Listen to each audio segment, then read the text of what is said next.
Hello dear student, आज से plant physiology start हो गई है। अब हम प्लांट फिजियोलॉजी में चैप्टर पढ़ेंगे ट्रांसपोर्ट इन प्लांट, यानी कि जो प्लांट्स होते हैं उसमें ट्रांसपोर्ट कैसे होता है। तो इसके मीन्स देखेंगे, मीन्स ऑफ ट्रांसपोर्ट अलग अलग तरीके से देखेंगे कि प्लांट्स में जो मूवमेंट हो रहा है कैसे वो ट्रांसफ़र हो रहा है, ट्रांसपोर्ट उसमें कैसे होता है।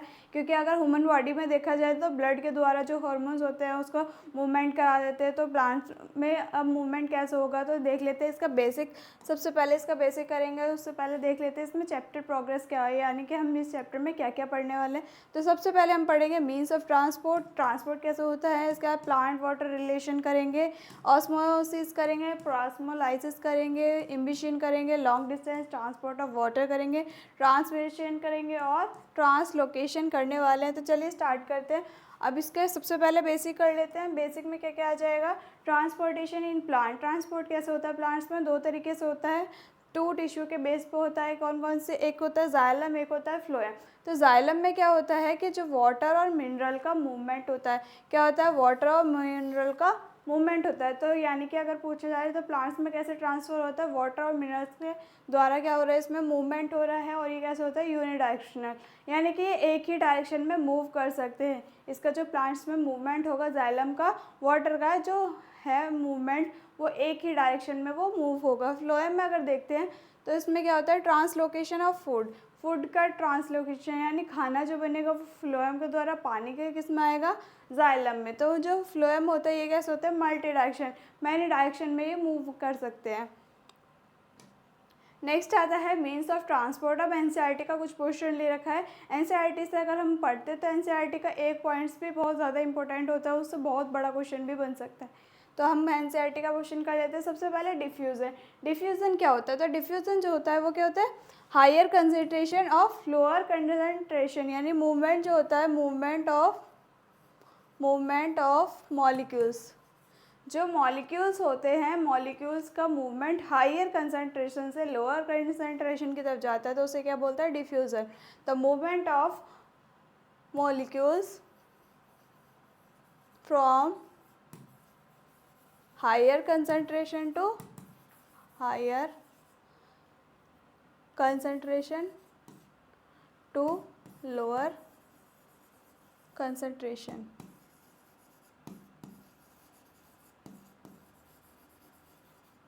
आई होप यहाँ तक आपको क्लियर हो गया होगा। नेक्स्ट देखो, अब हम एनसीईआरटी पढ़ लेते हैं। तो movement by diffusion is passive. कैसे होता है, पैसिव का मतलब क्या होता है, from one part of the cell to other part, एक सेल से दूसरे सेल के पार्ट्स में वो डिवाइड होता है और दूसरे सेल से तीसरे सेल में, ऐसे cells by cells another cells में डिवाइड होते जाते हैं। और ये कैसे होते हैं, शॉर्ट डिस्टेंस होती है। नेक्स्ट आता है इंटर सेलुलर स्पेस होता है। इंटर सेलुलर स्पेस का मतलब क्या होता है, दो सेल्स के बीच में जो स्पेस होता है उसे क्या बोलते हैं, इंटर सेलुलर स्पेस। इंटर का मतलब होता है सेंटर में, तो दो सेल के बीच के जो डिफरेंस होता है उसमें क्या होता है, इंटर सेलुलर स्पेस। तो ये जो स्पेस होता है of the leaf to the outside, ये किस में होता है, लीव्स में होता है, पत्तियों में होता है, बाहर की तरफ। नो एनर्जी, किसमें कोई भी एनर्जी नहीं लगती, इसमें कोई भी एटीपी नहीं लगती।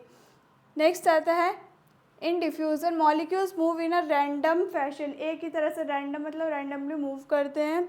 नेट रिजल्ट क्या आता है इसमें, region of higher concentration to region of lower concentration. ये आपको बता दें डिफ्यूज़न क्या होता है, हायर कंसंट्रेशन से लोअर कंसंट्रेशन की तरफ मूवमेंट करना। ये कैसे होता है, बहुत ज़्यादा स्लो प्रोसेस होता है, बहुत ज़्यादा धीरे धीरे ये वर्क करता है। ये किसी पर डिपेंड नहीं होता, नॉट डिपेंडेंट, किसी पर डिपेंड नहीं होता। अब डिफ्यूज़न जो है वो किस में होता है, गैसेस और लिक्विड्स में होता है, ये सॉलिड्स में नहीं होता।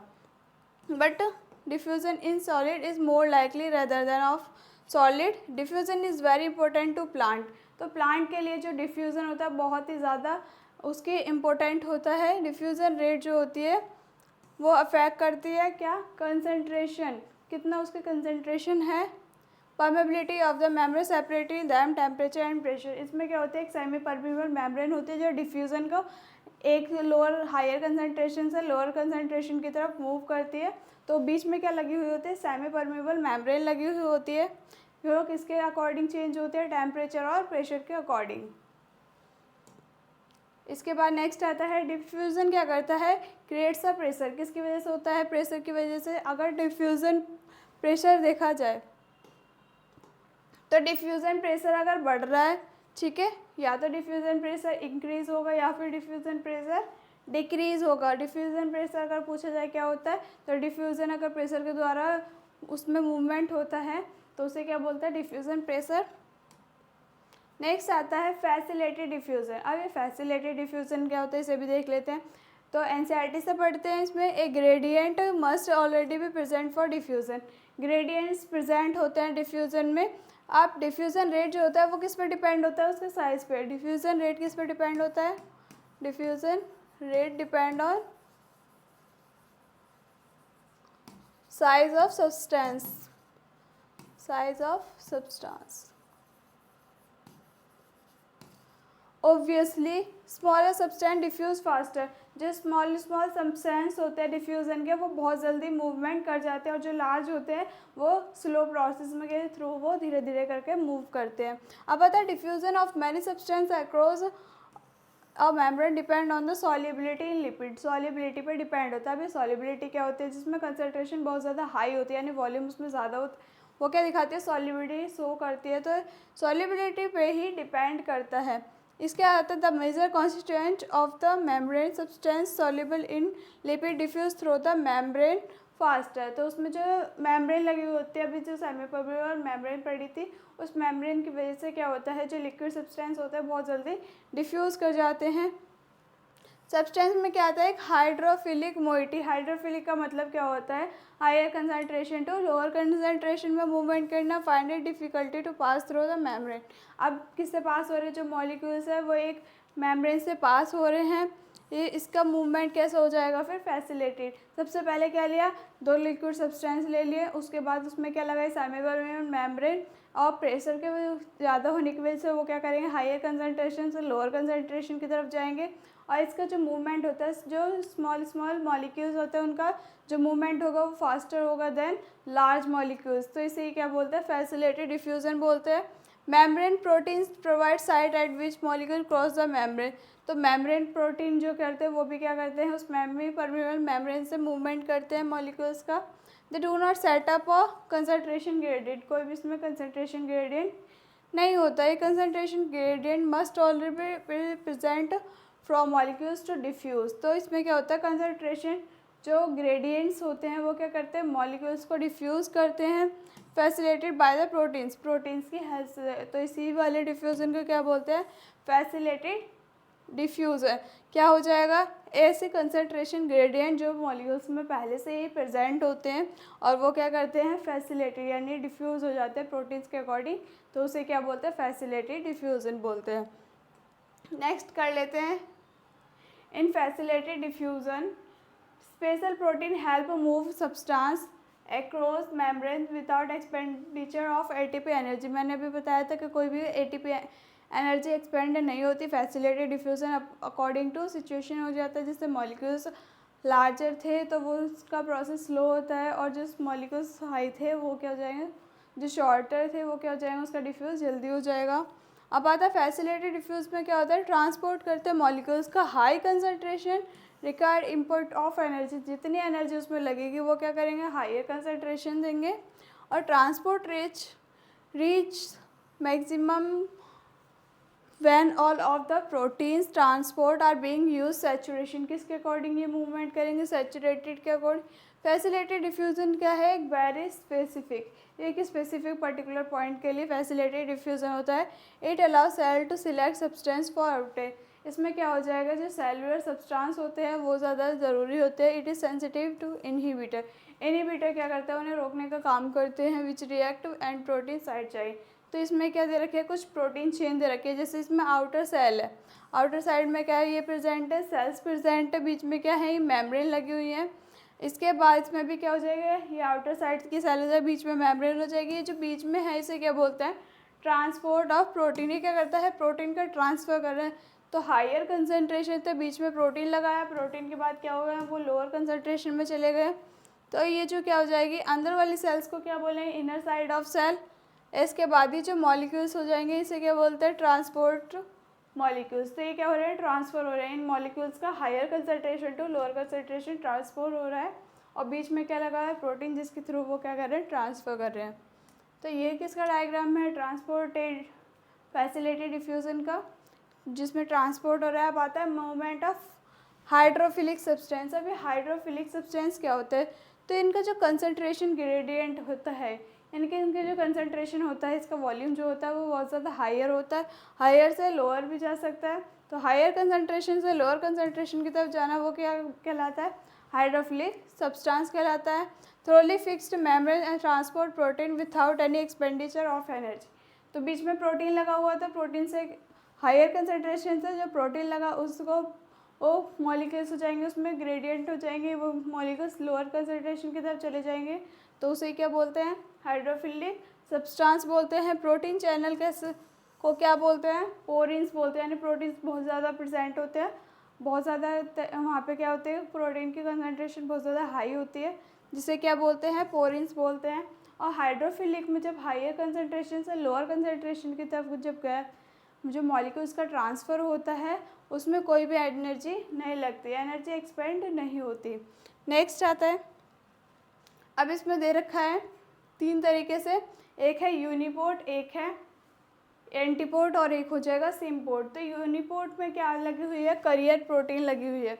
करियर प्रोटीन, एयरपोर्ट और सिम्पोर्ट ये भी पढ़ लेते हैं। तो 2 टाइप की प्रोटीन होती है, एक हो जाएगी यूनिपोर्ट और एक हो जाएगी को ट्रांसपोर्ट। तो यूनिपोर्ट क्या होती है, अगर एक ही डायरेक्शन में मूवमेंट कर रहे हैं, ये जो मॉलिक्यूल्स है वो एक ही डायरेक्शन में मूवमेंट कर रहे हैं, उसे क्या बोलते हैं, यूनिपोर्ट।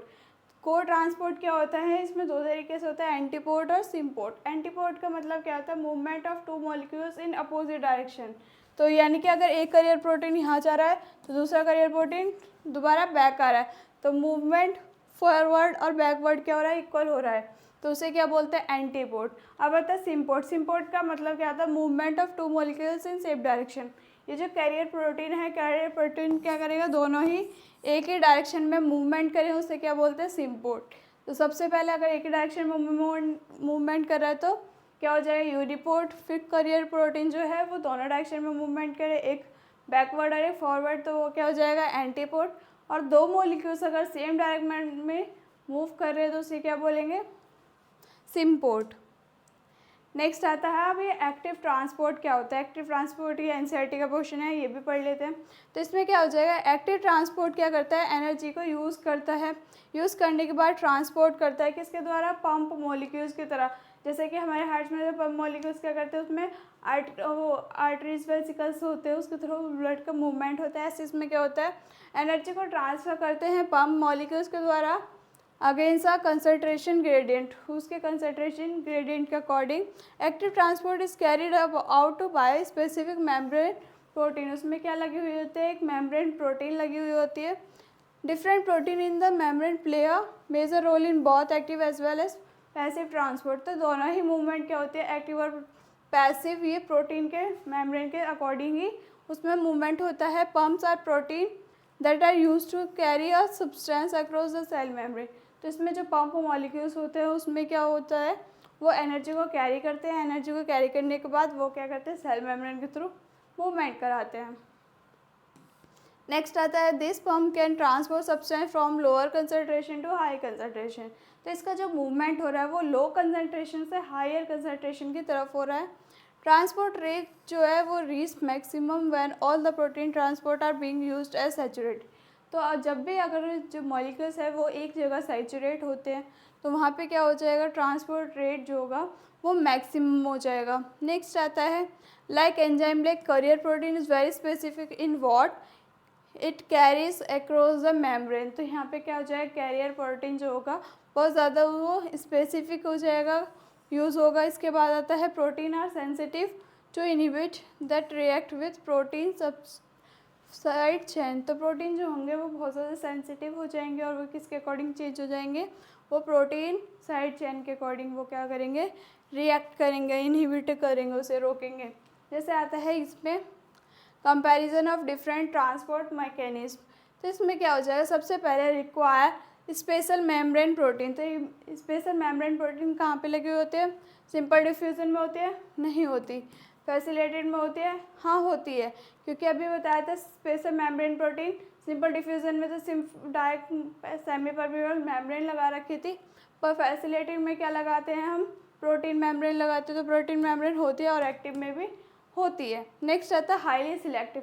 सिलेक्टिव पार्टिकल होते हैं क्या इसमें? सिंपल डिफ्यूजन में कोई भी सिलेक्टिव पार्टिकल नहीं होते, और फैसिलेटेड में सिलेक्टिव पार्टिकल होते हैं, और एक्टिव ट्रांसपोर्ट में भी सिलेक्टिव पार्टिकल प्रेजेंट होते हैं। नेक्स्ट आता है ट्रांसपोर्ट सैचुरेट होता है? नहीं, ट्रांसपोर्ट सैचुरेट किस किस में हुआ था? फैसिलेटेड में और एक्टिव ट्रांसपोर्ट में। नेक्स्ट आता है ये वाला चार्ट जो होता है बहुत ज़्यादा इंपॉर्टेंट होता है, नीट में इसमें क्वेश्चन आते ही आते हैं। अब आता है अपहिल ट्रांसपोर्ट। अपहिल ट्रांसपोर्ट जो होता है, अपहिल मतलब अब मूवमेंट जो हो रहा है वो सिंपल डिफ्यूजन में होता है? नहीं होता, यानी कि लो से हायर जा रहा है? नहीं जाता। फैसिलेटेड में हायर से लोअर जाता है, पर एक्टिव ट्रांसपोर्ट में लो से हायर पे जाता है, तो इसमें प्रेजेंट होगा। अब आता है एटीपी एनर्जी। तो फर्स्ट वाले में कोई भी एटीपी एनर्जी नहीं लगती, सेकेंड वाले में भी एटीपी एनर्जी नहीं लग रही थी, पर एक्टिव ट्रांसपोर्ट में एनर्जी लगेगी, क्योंकि लोअर कंसंट्रेशन जब हायर कंसंट्रेशन की तरफ जाएगा तो एनर्जी की रिक्वायरमेंट होगी। नेक्स्ट आता है plant water relation. First topic clear हो गया, मीन्स ऑफ ट्रांसपोर्ट। अब आता है प्लांट वाटर रिलेशन। इसमें क्या करते हैं, वाटर जो होता है बहुत ज़्यादा एसेंशियल होता है, बहुत ज़्यादा ज़रूरी होता है। Physiological activities of plant play a very important role in all living organ. यानी कि प्लांट्स जो होता है उन्हें सबसे ज़्यादा नीड किसकी होती है? वाटर की होती है।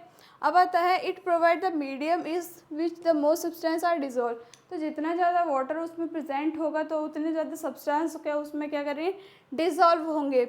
अब आता है protoplasm of the cell is nothing but water is different molecules are dissolve. तो क्या हो जाएगा उसमें? प्रोटोप्लाज्म इतना ज़्यादा ज़रूरी नहीं होता जितना कि ज़्यादा वाटर मॉलिक्यूल्स इम्पोर्टेंट होता है। तो एक वाटर लेमन है, मान लो एक वाटर लेमन है जिसमें 92% क्या है? वाटर है। Most herbaceous plant have only about 10 to 15% of its fresh weight और dry matter।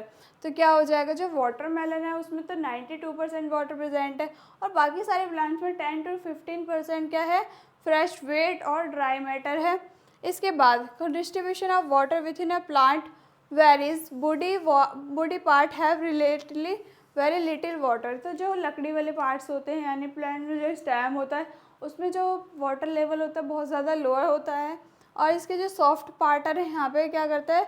वाटर जो होता है बहुत ज़्यादा प्रेजेंट होता है। मान लो उसकी रूट में वाटर बहुत ज़्यादा प्रेजेंट होता है।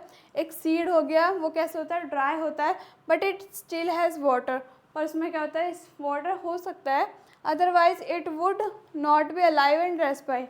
तो जो एक सीड यानी बीज जो होता है उसमें भी वाटर प्रेजेंट होता है, अगर वाटर वो प्रेजेंट नहीं होगा तो वो क्या रहेगा? अलाइव, और उसके बाद क्या कर सकता है? वो रिस्पायरिंग।